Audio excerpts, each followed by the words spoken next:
क्या आपने कभी सोचा है कि जब भारत का विक्रम संवत अंग्रेजी कैलेंडर से पुराना है तो हम उसे क्यों नहीं अपनाते? विक्रम संवत 57 वर्ष पहले आरंभ होता है और सनातन धर्म की सभी शाखाओं के पर्व त्योहार इसी के आधार पर तय होते हैं। उदाहरण के लिए, यदि अंग्रेजी कैलेंडर का वर्ष 2024 चल रहा है तो विक्रम संवत का वर्ष 2081 होगा। विश्व के अधिकांश देश लंबे समय तक पश्चिमी शाही देशों का उपनिवेश रहे, जिसके कारण आज ईस्वी कैलेंडर अंतर्राष्ट्रीय रूप से मान्य है। लेकिन स्वतंत्रता के बाद राष्ट्रीय पंचांग के रूप में जिसे चुना गया वह विक्रम संवत नहीं बल्कि शक संवत है। यह विक्रम संवत से 135 वर्ष बाद और अंग्रेजी कैलेंडर से 78 वर्ष बाद आरंभ होता है। भारतीय संस्कृति से अधिक जुड़ाव के बाद भी विक्रम संवत क्यों राष्ट्रीय पंचांग नहीं बना? इस प्रश्न का उत्तर इस वीडियो में हम जानेंगे। उससे पहले आप में से जो भी लोग इस चैनल पर पहली बार आए हैं, वीडियो को लाइक और चैनल को सब्सक्राइब जरूर करें। पहले बात विक्रम संवत की। यह चंद्र और सौर गणनाओं पर आधारित है। इसका आरंभ उज्जैन के चक्रवर्ती राजा विक्रमादित्य के राज तिलक की तिथि से होता है।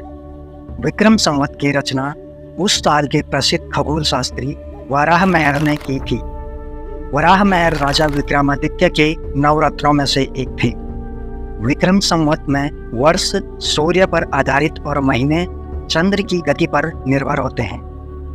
धरती द्वारा सूर्य का एक पूरा चक्कर लगाने पर एक वर्ष होता है, जो कि 365 दिन से कुछ अधिक होता है। प्राचीन ग्रंथ सूर्य सिद्धांत के अनुसार पृथ्वी सूर्य का चक्कर लगाने में 365 दिन, 15 घटी, 31 विपल तथा 24 प्रतिविपल लगाती है।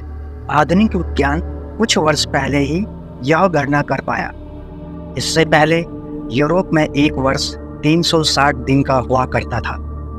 विक्रम संवत में महीना 30 या 31 दिन का नहीं बल्कि 28, 29 और 30 दिन का होता है। हर तीसरे वर्ष पर एक अतिरिक्त मास होता है, जिसे अधिक मास या मलमास कहते हैं, ताकि इसे सूर्य वर्ष से मिलाया जा सके। इसके कारण महीनों और ऋतुओं का तालमेल सबसे सटीक रूप से बैठता है। यही कारण है कि सभी भारतीय मत और संप्रदाय अपने त्योहार और शुभ मुहूर्त विक्रम संवत से ही निकालते हैं। इसमें चैत्र मास के शुक्ल पक्ष की पहली तिथि अर्थात प्रतिपदा को नए वर्ष का आरंभ माना जाता है। हालांकि इसे लेकर देश के अलग अलग क्षेत्रों में विविधताएं देखने को मिलती हैं। उदाहरण के लिए, गुजरात में इसे कार्तिक शुक्ल प्रतिपदा से शुरू माना जाता है। दूसरी ओर सरकारी शक संवत है। इसमें भी महीनों के नाम और क्रम वही हैं जो विक्रम संवत में है, जैसे चैत, बैसाख, ज्येष्ठ, आषाढ़, श्रावण, भाद्रपद, आश्विन, कार्तिक, पौष, मार्गशीर्ष, माघ और फाल्गुन। दोनों ही संवत में चंद्रमा की स्थिति के आधार पर कृष्ण पक्ष और शुक्ल पक्ष होते हैं, किंतु शक संवत में तिथियां अंग्रेजी कैलेंडर की तरह मध्य रात्रि से शुरू होकर अगले दिन मध्य रात्रि तक होती है। हर महीना निश्चित 30 दिन का होता है। इसका नव वर्ष 22 मार्च से आरंभ होता है। वर्ष 1955 में भारत सरकार ने कैलेंडर रिफॉर्म कमेटी बनाई थी, जिसकी अनुशंसा पर सूर्य आधारित शक संवत को आधिकारिक कैलेंडर माना गया। लेकिन वास्तव में यह निर्णय अंग्रेजी कैलेंडर जैसे दिखने और सेक्युलर बनने के दबाव में लिया गया। मुसलमानों और ईसाइयों से पहले शकों ने भी भारत पर हमला किया था। हालांकि वे भारतीय संस्कृति में ही समा गए। इसे एक प्रकार की औपनिवेशिक मानसिकता ही कहेंगे कि एक प्रचलित कैलेंडर को स्वतंत्रता के बाद भारतीयों पर थोप दिया गया। संभवतः उन्हें यह बात नहीं पची कि कोई हिंदू पंचांग अंग्रेजों से पुराना और अधिक वैज्ञानिक कैसे हो सकता है। शक संवत आज मात्र एक औपचारिक पंचांग बनकर रह गया है। पहले सरकारी कार्यक्रमों और उद्घाटन की पट्टियों में शक संवत की तिथि लिखी जाती थी। धीरे धीरे वो भी लुप्त हो रही है। अब केवल अंग्रेजी कैलेंडर की तिथि ही दिखाई देती। पूरे विश्व में 12 महीने का एक वर्ष और 7 दिन के एक सप्ताह की जो व्यवस्था है वह विक्रम संवत की ही देन है। विक्रम संवत अधिक वैज्ञानिक है, लेकिन उसे अव्यावहारिक और जटिल बताकर लागू नहीं किया गया, जबकि नेपाल में विक्रम संवत ही प्रचलित है। संस्कृत विद्वान और भारत रत्न से सम्मानित प्रोफेसर पांडुरंग वामनकारे अपनी पुस्तक धर्मशास्त्र का इतिहास में लिखते हैं, विक्रम संवत सबसे वैज्ञानिक है। पश्चिमी कैलेंडर में सूर्य ग्रहण, चंद्र ग्रहण और अन्य खगोलीय परिस्थितियों का कोई संकेत नहीं मिलता, जबकि विक्रम संवत बता देता है कि अमुक दिन एक ग्रहण होगा। यह ऋतुओं के साथ साथ ग्रह नक्षत्रों की पूरी स्थिति को भी बताता है। विक्रम संवत के जब 2000 वर्ष पूरे हुए थे, तब देश भर में इसके उपलक्ष्य में कार्यक्रम आयोजित किए गए थे। ईस्वी कैलेंडर के अनुसार वह 1944 का साल था। ग्वालियर के महाराजा जीवाजी राव सिंधिया ने विक्रम उत्सव मनाने की घोषणा की। उनकी ही पहल पर विक्रम स्मृति ग्रंथ प्रकाशित किया गया। पंडित सूर्यनारायण व्यास ने इसका संपादन किया। राजा विक्रमादित्य, कालिदास और उज्जैन नगरी पर यह सबसे प्रामाणिक पुस्तक मानी जाती है। इस पुस्तक का लिंक आप YouTube के डिस्क्रिप्शन में पा सकते हैं।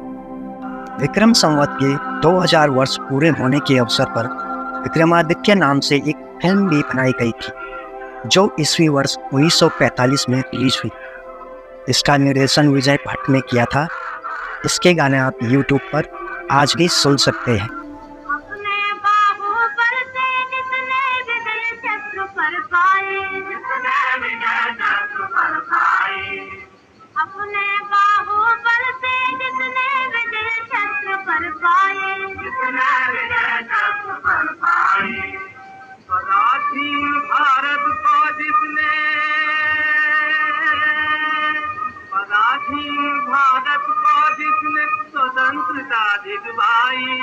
जिसका लिंक आपको डिस्क्रिप्शन में मिल जाएगा।